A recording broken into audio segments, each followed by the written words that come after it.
Kakaroon kayo ng video suri. May ipapanood ako sa inyong maikling video tungkol sa ating magiging paksa.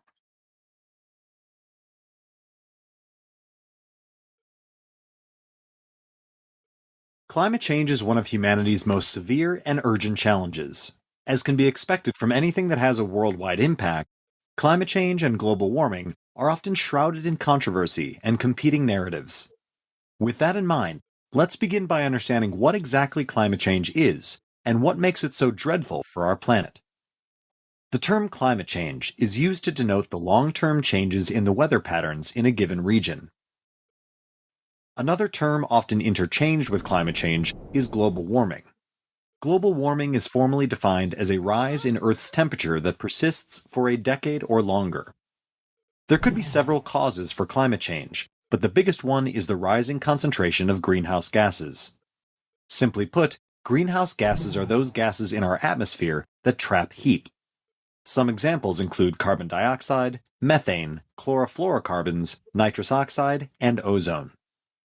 How these gases affect climate change depends on their amount and their global warming potential, or GWP. This metric tells us how long a gas remains in the atmosphere, on average, and how strongly it absorbs energy. Naturally, gases with a higher GWP absorb more heat, and thus contribute more to increasing Earth's overall temperature, or in other words, warming it. Natural sources and human activities both result in the emission of greenhouse gases. One of the most common ways these gases get released into the atmosphere is through the burning of fossil fuels. Burning coal or oil to run industrial processes or giant factories increases the concentration of atmospheric carbon dioxide. Indeed, fossil fuels' contribution to greenhouse gas emissions is the largest, in the range of 70 to 80% of total emissions. Agriculture is another serious factor. Greenhouse gas emissions from agriculture come from livestock, such as cows, agricultural soils, and rice production, and are in the range of 10 to 15% of all emissions. Clearing forests for cultivation, industry, and other human activities also increases concentrations of greenhouse gases, especially carbon dioxide.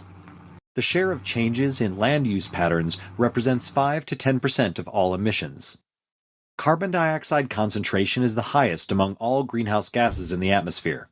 Therefore, it is a significant contributor to global warming. Since the Industrial Revolution, a drastic increase in economic activity has triggered a sharp uptick in carbon dioxide emissions worldwide.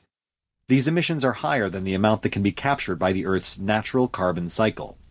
This is why rising carbon dioxide emission is a point of great concern to every nation on the planet. The rise in global temperature changes several other weather patterns and geographical conditions. For example, an increase in temperature. Climate change is one of humanity's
Diyan may hinahanda akong dalawang tanong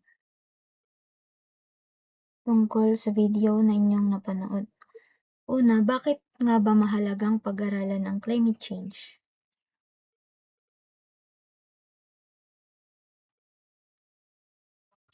Upang maunawaan ang epekto nito sa kalikasan at tao at makagawa ng paraan para maiwasan o mabawasan ang mga sakuna at pinsala. Pangalawang katanungan, ano ang mga naging dahilan bakit dumating ang pagbabago sa ating klima? Yes, Darian? Dahil dulot ito ng gawain ng tao tulad ng pagsusunog ng fossil fuels, pagkalbo ng kagubatan, polusyon at labis na paggamit ng likas na yaman. Upang mas lalo nating maunawaan ang kahulugan ng climate change, narito ang kanyang kahulugan. Ayon sa United Nations Framework on Climate Change or UNFCCC, ang climate change ay ang pagbabago sa klima, bunga ng mga natural na dahilan at mga aktibidad ng tao na nakapagdudulot ng pagbabago sa komposisyon ng kalawakan.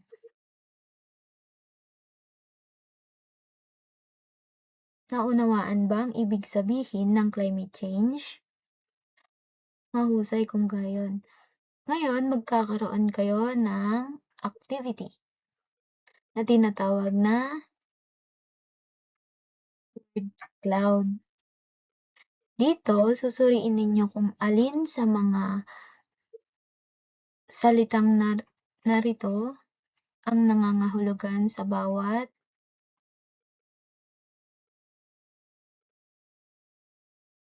katanungan na ipapakita ko.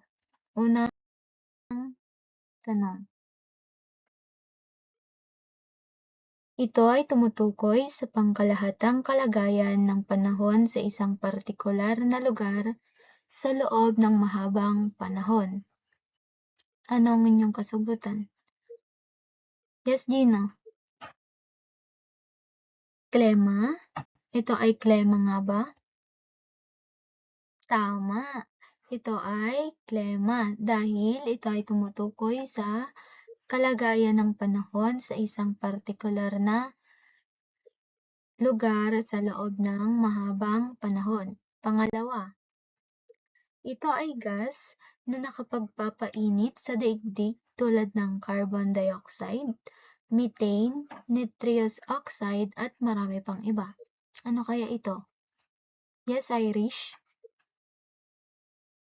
Greenhouse gases? Greenhouse gases nga ba?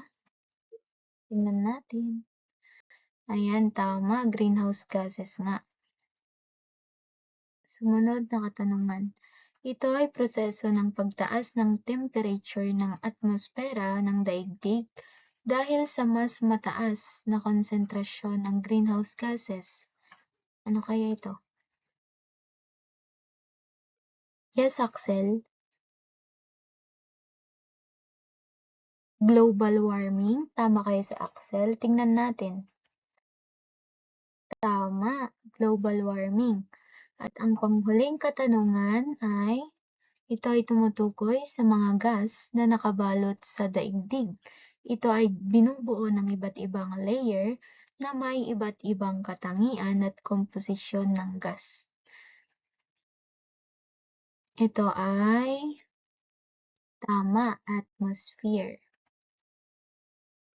Hanggang dito na lang ang ating paksa ngayong araw. Sana ay marami kayong natutunan. Maraming salamat.